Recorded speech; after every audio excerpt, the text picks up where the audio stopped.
One of the reasons I was drawn to Chicago was the diversity. The first day of, I would say, kindergarten orientation, when we walked in and I saw just how diverse it was, it literally took my breath away. We actually kind of joked about it being a mini United Nations and how wonderful that was. Both sets of our parents are originally from Punjab, India.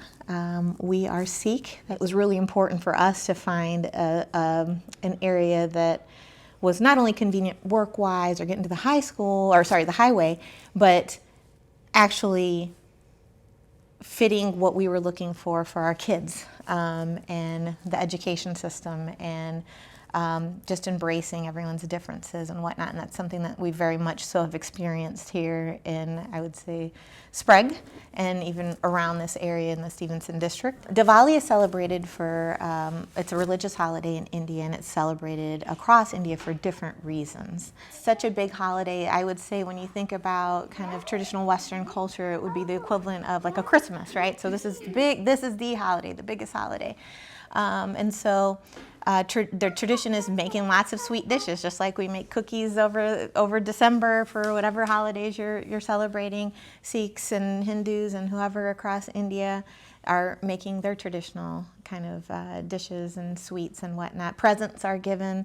On Diwali, we light up our houses with lights. Over the last few years, we've been making rangolis.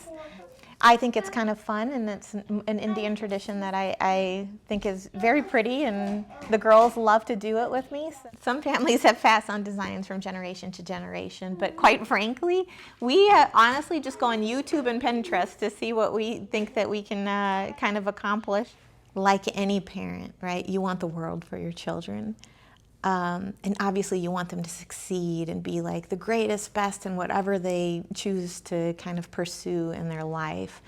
But to be honest, at the end of the day, if I can raise good, thoughtful humans, I would consider myself to have succeeded. So most parents, obviously, I want them to be happy and healthy children and happy and healthy adults. I do want them to understand that they're very blessed, not only to be living in this country, but also to be living in this phase of our family's journey in this country. A lot of people have sacrificed, quite frankly, their adult lives in labor-intensive jobs to ensure that they have the possibilities that they have. So I want them to be aware of that. I want them to be very active, just citizens. I expect them to give back to their community and, if possible, to their country.